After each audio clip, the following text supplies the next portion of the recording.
Today we're going to take a deep dive into 3 atoms that are essential for life on Earth. They are carbon, nitrogen, and phosphorus. All 3 of those have important roles to play in life, and the neat thing about it here on Earth is they go through different cycles where they make up molecules that are part of our atmosphere, part of rock, and part of us. So let's go ahead and dive in. Let's start by taking a deep, calming breath. Yeah, hard to take a deep, calming breath these days. But that deep, calming breath that you take contains 78% nitrogen. That's the air that we breathe. That's the composition of our fine atmosphere. Most organisms can't use nitrogen in this gaseous form. Instead, nitrogen enters our ecosystem through a process called nitrogen fixation, where specialized bacteria convert atmospheric nitrogen, N2, into a usable form, likely ammonia, NH4. Some of this nitrogen comes from natural sources that aren't biological, like lightning material. But also humans, because we're super duper smart, we figured out how to make nitrogen from the atmosphere using chemistry and mechanical processes. 2 of my favorite plants, one favorite plant, one favorite algae, believe it or not, are the nitrogen-fixing legumes called peanuts. We all love ourselves a good Snickers bar every once in a while, and peanuts having those nitrogen-fixing bacteria in their nodules. They're responsible for removing atmospheric nitrogen and turning it into biologically usable nitrogen. And my other favorite organism, Anabaena, also has a very similar process where it can actually take atmospheric nitrogen and convert it into biologically available nitrogen. Nitrogen fixation, ladies and gentlemen, it's how we take what's up there and turn it into new people parts like me.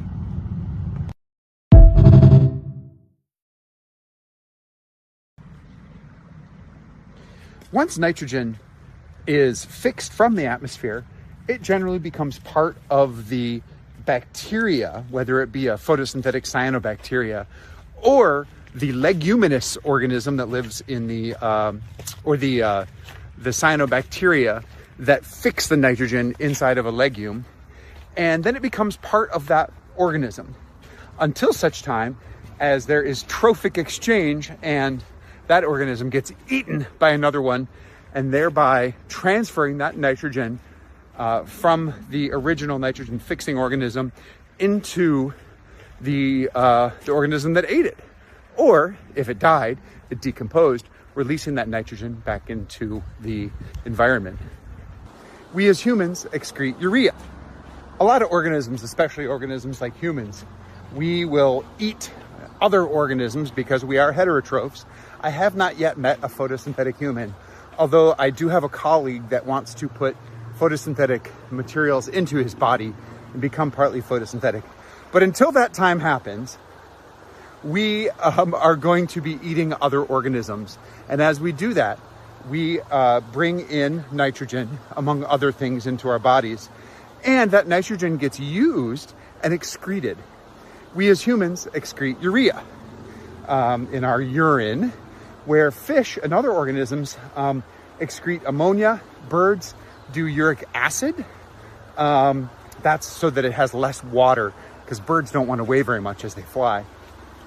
All of those materials, once they leave our body, are often water soluble. And that means that that water can then, well, you can't see it, but there's a creek flowing down there, can then go down and enter into the creeks and the waterways and ultimately the ocean. And as it does that, it's recycled. That is the nitrogen cycle. But at high levels, it can become toxic.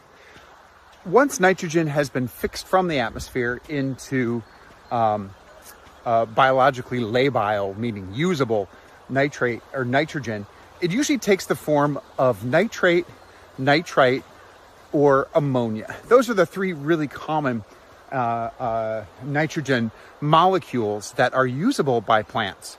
So in water, they are soluble.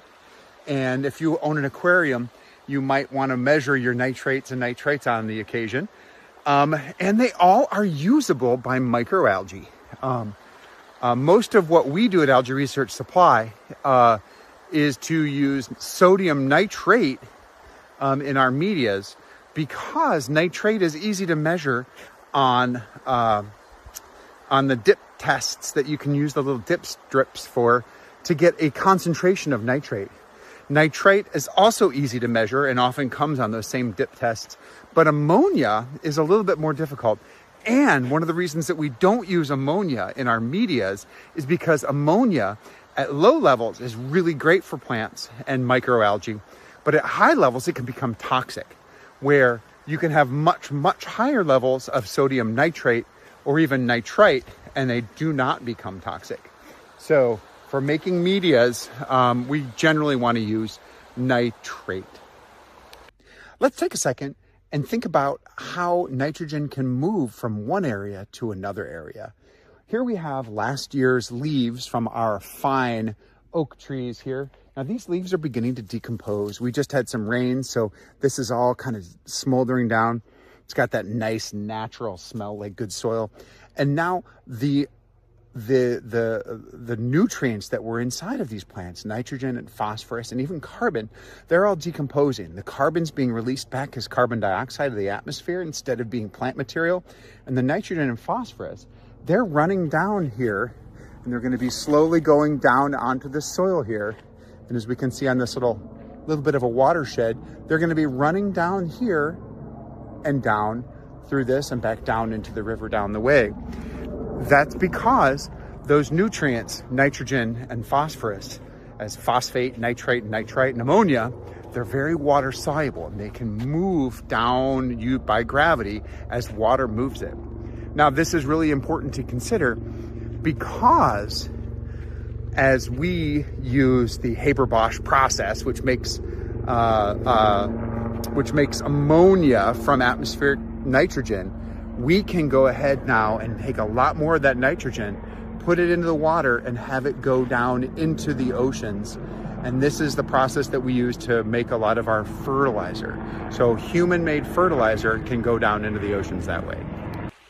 Humans are arguably the most intelligent organism that has lived on this fine planet of ours. We've even come up with methods to take atmospheric nitrogen and turn it into ammonia through the process called the Haber-Bosch process. And that process allows us, rather than relying on a nitrogen-fixing bacteria, but relying on chemistry and ingenuity, to be able to put nitrogen onto soils to be able to do mass production of farming and farmed goods. This allows us to have a lot more food on our tables. But something happens when we put so much fertilizer on the ground. That means that as we farm way up in hills like here, when the rain falls, all of those nitrates and nitrites and ammonia, they flow down and go into the water. And that sometimes can result in having eutrophication, or lots of nutrients hitting the water, causing massive algae blooms, which generally are no bueno for the ecosystems. Sounds kind of cool, doesn't it? This is a little creek. You can see the V shape here of this creek. That means that the water has been moving material from up there down here that's literally eroded it. And as it's eroded it, eroded the earth, eroded the soil, it's transported that soil, which has nitrogen and phosphorus and different types of carbon, downstream. And this is the Santa Margarita River, so this is going to go into the ocean. So if a bear pooped up there, those nutrients have a very good chance of making it down into the ocean and becoming part of a fish that might be on your table. Oh, it does smell a little sulfury. Okay, now here's something that's kind of cool. We've been talking about nitrogen right now, and basically the three main nitrogen cycling elements, which are nitrate, nitrite, and ammonia. An interesting thing is that they all have energy inside of them, which is one of the reasons that they cycle so well. Nitrate has the most energy inside, followed by nitrite and then ammonia. And an interesting thing that they do is they can become food for other organisms. The other organisms are generally bacteria. So we can find those. I mean, you guys probably, if you've ever been outside and playing around in the muck, and I'm going to stick my hands down here, we might find some. But if you ever find some of that anoxic, black, stinky mud that you accidentally stepped into and your foot went and it popped up and then it smelled really bad, that's anoxia. And in those anoxic areas, there's not a lot of new energy coming in. So the bacteria there got really creative and said, hi, there's some nitrate here. I can take that energy to survive and convert that nitrate into nitrite. And as they do that, they get to live. They get energy out. So I'm going to stick my hand into this mucky muck here, and I'm going to see if I can't find any of that anoxic stuff down below. And here we go. Oh, it's sandy. I don't know if we're going to find as much as I think we might. There's a little bit of black down there. Let's go a little deeper. And, oh, it's cold water. This is good sand. Oh, it does smell a little sulfury. Here, can you smell that? Yeah, if this was smell-o-vision, you'd be able to. But that's what we're looking for, is that. So there's a little bit of those organisms in there, not very many. We'll try to find another spot with more. But you know what I'm talking about. If you've ever stepped in it, into the mud, you know exactly what I'm talking about. Let's talk a little bit about my favorite nitrogen sources. Everyone's got their favorite nitrogen sources, right? My favorite nitrogen source is sodium nitrate. I find that most microalgae tolerate it really, really well. So from the sodium nitrate, there's another one called potassium nitrate. That one is just as good as sodium nitrate. It's got a different ion on it, potassium, and that's just fine too. Most saltwater media has enough potassium in it, so there's no harm in putting more into it. Just like there's no harm in putting more sodium into saltwater. Sodium chloride, of course, is what most saltwater is one of the highest concentration of ions that's in saltwater. And usually it's less than 300 milligrams per liter of sodium nitrate that goes into water. Let's see, potassium nitrate.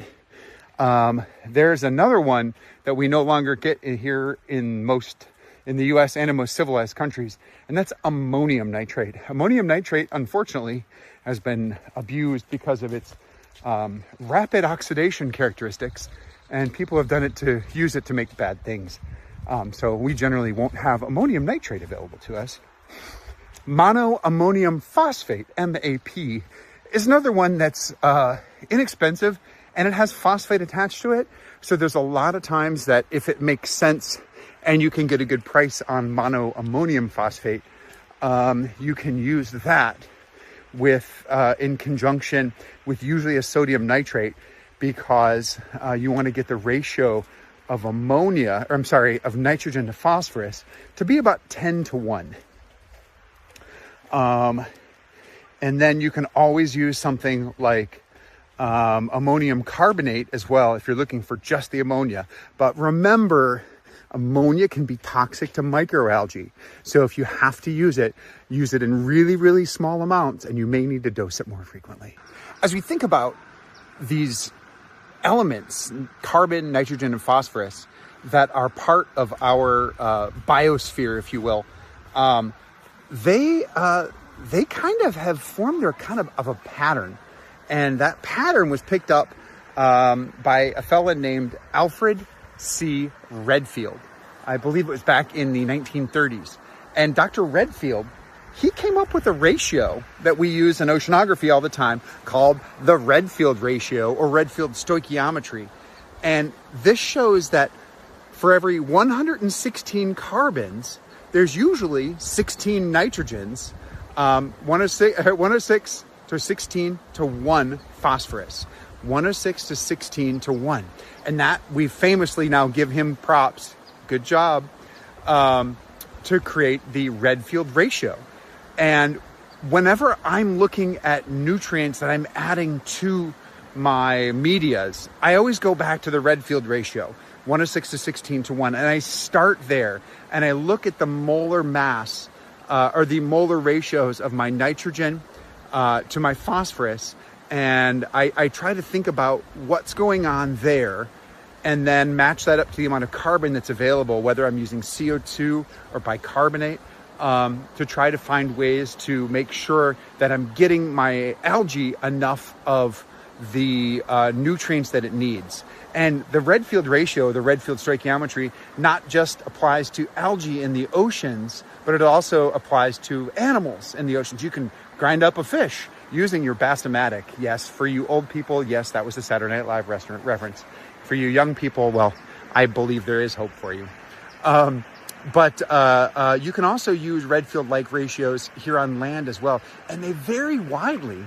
And one of the things that's really interesting is that that's an indicator, the amount of the ratio of carbon to nitrogen to phosphorus, of what kind of an ecosystem it is, how much of those elements are available, and it's more crudely a bit of a health, a way to look at health of an ecosystem.